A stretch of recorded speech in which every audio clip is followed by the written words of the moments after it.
नमस्कार दोस्तों, मैं हूं नीरज और आपकी अपनी कक्षा में स्वागत है। इस वीडियो में हम लोग condition of reciprocity for two port network के बारे में डिस्कस करेंगे कि वो क्या होता है और उसको अगर कोई न्यूमेरिकल दिया गया होगा प्रूफ करने के लिए तो आप उसको कैसे कैलकुलेट करेंगे। तो देखिए, रेसिप्रोसिटी के लिए आपको सबसे विशेषकर जो ध्यान रखना है वो क्या है कि स्टैंडर्ड इक्वेशन आपको स्टैंडर्ड डायग्राम और उनकी इक्वेशन जिस भी पैरामीटर के टर्म्स में कहा जाएगा वो याद रखना है। तो सपोज करिए कि हम लोग पहले जनरल फॉर्मूला देख लेते हैं कि क्या हमें करना होगा एग्जैक्टली जब भी आपको ये रेसिप्रोसिटी की कंडीशन के बारे में बात कहेगा। तो आप देखें क्या करेंगे, टू पोर्ट नेटवर्क होता है और इसमें जो स्टैंडर्ड डायग्राम होता है उसमें आप देखें तो इस तरीके का रहता है। यहाँ पे V1 I1 अंदर की तरफ, यहाँ पे I2 और यहाँ पर क्या होता है 2। इस तरीके से चीजें रहती हैं और यहाँ पर आपका क्या है, ये आपका टू पोर्ट नेटवर्क है। अब यहां आपको पहला काम क्या करना है, ये सपोज करिए कि हमारा क्या है, केस फर्स्ट है। केस फर्स्ट में क्या करेंगे, आप सेकंड टर्मिनल को शॉर्ट सर्किट कर देंगे, यानी कि जो पोर्ट 2 है उसको शॉर्ट सर्किट, यानी कि ये वाला टर्मिनल शॉर्ट सर्किट कर दिया और यहां पर एक अपनी तरफ से वोल्टेज अप्लाई किया। ये हमने क्या कह दिया, ये V1 है, ठीक है।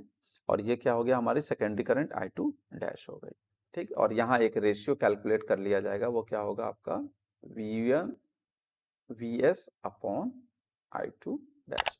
ये हम लोग रेशियो कैलकुलेट कर लेंगे। तो जब भी आपको कोई न्यूमेरिकल दिया गया होगा तो आप क्या करेंगे, इस तरीके की कंडीशन लगा के लूप एनालिसिस का इस्तेमाल करके ये वैल्यू कैलकुलेट कर लेंगे। इसके बाद आपको क्या करना है, सेकंड केस जो केस 2 होगा उसमें क्या करना है, सेम नेटवर्क तो यही है, यही आपका नेटवर्क है। अब इसमें क्या करेंगे, पोर्ट 1 को शॉर्ट सर्किट कर देंगे। तो आप क्या करेगा, पोर्ट 1 को शॉर्ट सर्किट किया और यहाँ की जो करंट है देखिए, यहाँ दिखाया गया I1 डैश। और यहाँ पर क्या हो जाएगा, आप चाहें तो अलग अलग वोल्टेज भी कर सकते हैं। यहाँ पे आप चाहें तो V1 लिख सकते हैं और यहाँ इसकी जगह पे क्या लिख सकते हैं, V2 लिख सकते हैं। तो मैंने V1 और V2 दोनों जगह पे Vs ले लिया है, तो थोड़ा आसान हो जाता है Vs अपॉन I1 डैश और V2 अपॉन I1 डैश लिखने के लिए। तो यहाँ पर जब आप ऐसा कर लेंगे तो आपको यहाँ अगेन यहाँ भी एक रेशियो मिल जाएगा, that is the Vs upon I1 dash. और अब कंडीशन क्या होती है रेसिप्रोसिटी की, कि ये दोनों रेशियो आपस में क्या होने चाहिए, इक्वल होने चाहिए। यानी कि कोई भी जब न्यूमेरिकल मिलेगा तो आपको कहेगा कि प्रूफ करिए कि रेसिप्रोसिटी जो कंडीशन फॉलो हो रही है, तो आपको ये दोनों रेशियो कैलकुलेट करना पड़ेगा और कैलकुलेट करके उनको आपस में इक्वल दिखाना होगा। अगर वो इक्वल आते हैं तो ठीक है, अगर नहीं आते हैं तो रेसिप्रोकल नेटवर्क नहीं होगा। अब यहां हम लोग पैरामीटर के टर्म्स में भी अगर क्वेश्चन पूछा जा सकता है कि पैरामीटर के टर्म्स में बताइए कि क्या कंडीशन होगी रेसिप्रोसिटी की। तो सबसे पहले हमें क्या करना है, कंडीशन के बारे में सोचना है और ये हमें ध्यान रखना है कि ये हमें हमेशा निकालना है केस 1 केस 2 के हिसाब से। अगर आप V1 V2 लेते हैं यहाँ पर तो आपका चेंज हो जाएगा, क्या हो जाएगा, V2 upon I1 dash is equal to V1 upon I2 dash, इस तरीके से आ जाएगा। और अगर बराबर लेने का क्या फायदा है, Vs लेने का, ये दोनों कैंसिल हो जाएंगे तो हमें I1 dash is equal to I2 dash दिखाना रहता है और उसमें ऐसा कोई फर्क नहीं पड़ता है। तो देखिए, हम लोग अब रेसिप्रोसिटी की कंडीशन जेड पैरामीटर के टर्म्स में डिस्कस करते हैं। तो ये हमारा स्टैंडर्ड डायग्राम में केस 1 है, क्या ये हमारी स्टैंडर्ड इक्वेशन है, ये जरूर ध्यान रखना है, हमेशा हमको सबसे पहले ये लिख लेना है। इसके बाद केस 1 में अगर ये डायग्राम को देखें, ये डायग्राम कोई नया नहीं है, ये यही डायग्राम बनाया गया है, ऊपर वाला ही डायग्राम। तो अगर आप इसको ड्रॉ कर लेंगे तो आप देखिए तो क्या मिलेगा। मैं यहाँ पर आपको स्टैंडर्ड डायग्राम भी बना ले रहा हूँ जिससे कि आपको कंपैरिजन करने में आसानी हो जाएगी, क्योंकि यहाँ जो केस लिखे गए हैं ये कंपैरिजन करके ही लिखे गए हैं। तो देखिए यहाँ पर क्या होता है, यहाँ होता है V1 स्टैंडर्ड में, ये I1 करंट ऐसे होती है I2 और यहाँ पर क्या होता है V2, इतना लिखा होता है। अब आपने इससे ये डायग्राम बना लिया, तो इसके केस में अगर आप समझें तो Vs की वैल्यू किसके बराबर है, V1 के बराबर, यानी कि V1 की वैल्यू किसके बराबर, Vs, ये हो गया हमारा V1 that is equal to Vs। इसके बाद करंट I1, यहाँ पे I1 दोनों बराबर ही हैं तो इसलिए I1 इक्वल टू I1 लिख दिया गया है। अब सेकंड पोर्ट की बात करें तो आपने सेकंड पोर्ट को शॉर्ट सर्किट कर दिया है, तो यानी कि V2 की वैल्यू क्या हो गई आपकी, यहाँ पर V2 इज इक्वल टू 0 हो गया। ऐसे ही आपकी अब I2 की बात करें तो स्टैंडर्ड जो है वो I2 अंदर की तरफ फ्लो करनी चाहिए, लेकिन यहाँ पर I2 ऑब्वियस सी बात है इस तरीके से है तभी इधर आ रही है। तो इसका क्या मतलब हुआ कि I2 की वैल्यू माइनस I2 डैश के बराबर होगी। अब ये सारी ये जो चारों वैल्यूज हैं ये ऊपर वाले इक्वेशन में पुट कर दी जाएंगे। तो जैसे ही आप ऊपर वाले इक्वेशन में पुट करेंगे, और हमें ध्यान रखना है कि हमें क्या कैलकुलेट करना है, Vs अपॉन I2 डैश, ये भी हमें ध्यान रखना है। तो पहले वाले इक्वेशन में जब कंडीशंस पुट करेंगे तो V1 की जगह पे क्या रखा गया, Vs, Z11 इंटू I1 ही है तो I1 ही रहने दिया। उसके बाद Z12 I2 की जगह पे क्या रखा जाएगा, माइनस का I2 डैश, तो यहाँ पे माइनस I2 डैश रख दिया गया है। तो हमें यहाँ पे वैल्यू कितनी मिल गई, I1 is equal to Vs plus Z11 into I2 dash upon Z11। ये हम ऐसा क्यों कर रहे हैं, क्योंकि हमको क्या चाहिए, हमें चाहिए Vs अपॉन I2 डैश, ठीक है। अब Vs अपॉन I2 डैश चाहिए तो उसके लिए हमें यहाँ से I1 को रिप्लेस करना पड़ेगा, तो इसलिए मैंने यहाँ I1 निकाल लिया। अभी अगले इक्वेशन में हम लोग पुट करेंगे तो हमें रिजल्ट मिलेगा, ठीक है।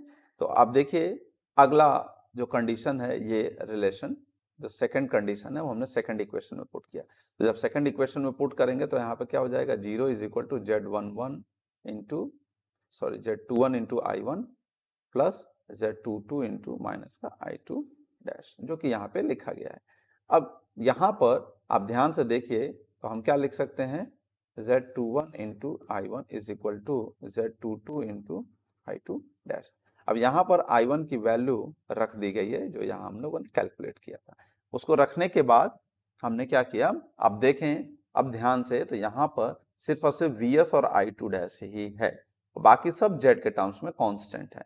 तो अब हमें क्या मिल जाएगा, यहाँ से रिलेशन मिल गया, Vs upon I2 dash equal to Z11 into Z22 minus Z21 into Z12 upon Z21 is equal to del Z upon Z21। तो ये क्या है, कुछ नया नहीं है, ये आप चाहें तो ये जो मैट्रिक्स है Z11, Z12, Z21 और Z22, इसका अगर आप डिटर्मिनेंट निकालेंगे तो ये मिलेगा Z11 into Z22 minus Z12 into Z21।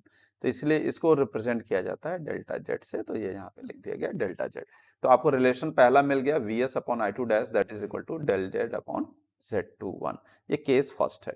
अब इसके बाद आप क्या करेंगे, केस सेकंड। केस सेकंड में आप डायग्राम में आप देखें ध्यान से, तो यहाँ पर आपने V1 को शॉर्ट सर्किट किया है, तो V1 equal to 0, I1 reverse हो गया, एक्चुअली में करंट इसको ऐसे होना चाहिए तो रिवर्स हो गया, तो इसलिए माइनस I1 डैश। I2 किसके बराबर है, Vs के, तो इसलिए यहाँ पे Vs लिख दिया गया है।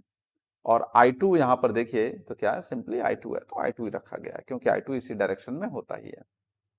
अब फिर से स्टैंडर्ड इक्वेशन में वैल्यूज पुट की जाएंगी। तो स्टैंडर्ड इक्वेशन क्या होती है, V1 equal to Z11 into I1 plus Z12 into I2।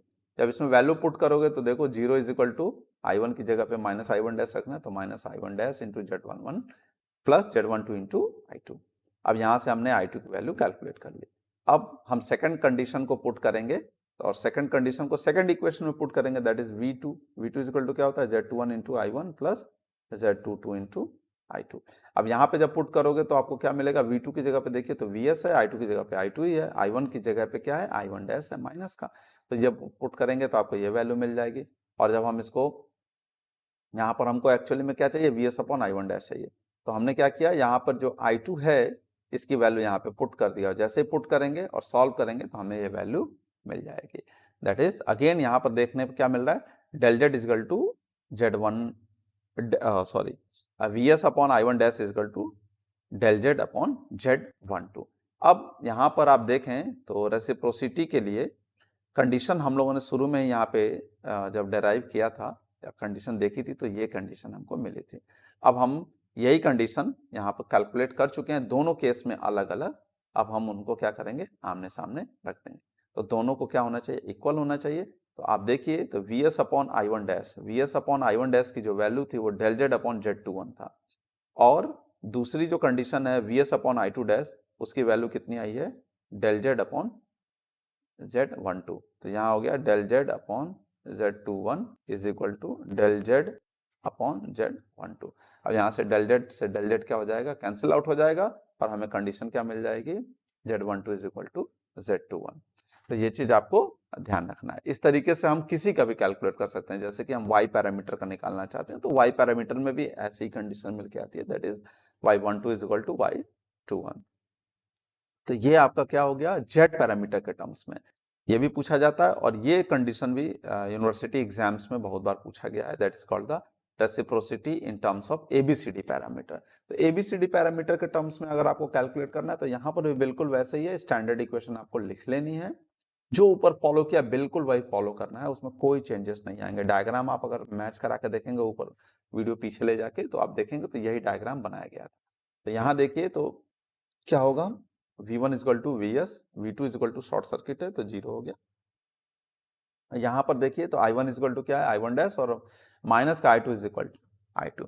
क्यों कह रहे हैं माइनस का I2, क्योंकि जब हम लोग जेड पैरामीटर की बात करते हैं तो उस समय करंट हम लोग इस तरीके से मानते ही हैं, तो इसलिए जो है यहाँ पे कहा जा रहा है कि माइनस का I2 is equal to minus का I2 डैश, लेकिन एक्चुअली में करंट अंदर की तरफ होती है, इसलिए यहाँ माइनस लगाया गया। अब ये सारी वैल्यूज उठा के ऊपर पुट करेंगे स्टैंडर्ड इक्वेशन में, तो स्टैंडर्ड इक्वेशन ये है आपकी V1 equal to A V2 minus B I2। तो आप यहाँ पुट करके देखिए तो V1 की जगह पे हो गया VS, A इंटू V2 की वैल्यू क्या है 0, तो 0 प्लस B इंटू I2 की जगह पे माइनस सिंपली I2 डैश रखना है तो इसलिए यहाँ माइनस हट गया है, तो आपको मिल गया यहाँ पे VS अपॉन I2 डैश हमको निकालना था, वो वैल्यू कितनी आ गई, B के बराबर आ गई।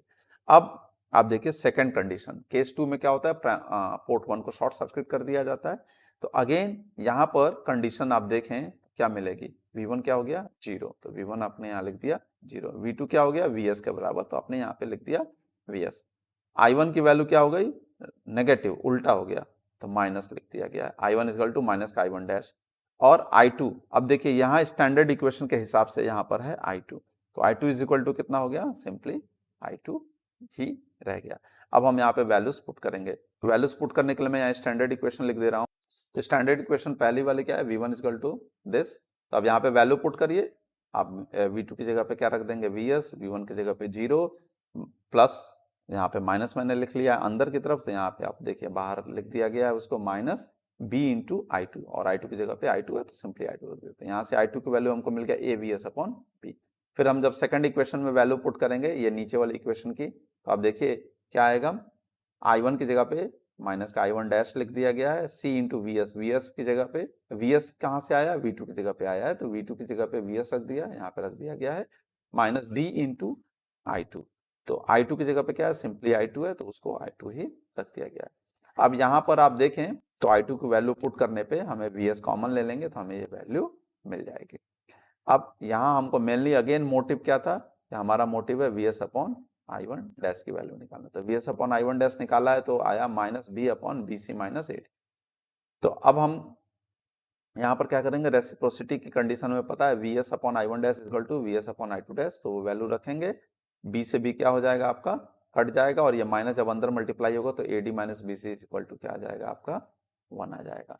तो इस तरीके से हम रेसिप्रोसिटी की condition in terms of ABCD parameter भी कैलकुलेट कर सकते हैं। ऐसे आप किसी का भी कर सकते हैं, बस ध्यान रखना है कि आपको दोनों केस अलग अलग, केस 1 केस 2 अलग अलग लिखना है, और लास्ट में ये जो कंडीशन है इसको आपको इक्वल रख देना है।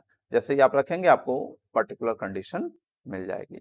तो आशा करते हैं कि आपको वीडियो पसंद आई होगी। अगर वीडियो पसंद आई है तो अपने दोस्तों के साथ शेयर करें, और अगर आप चैनल पे नए हैं तो चैनल को सब्सक्राइब कर लें। धन्यवाद।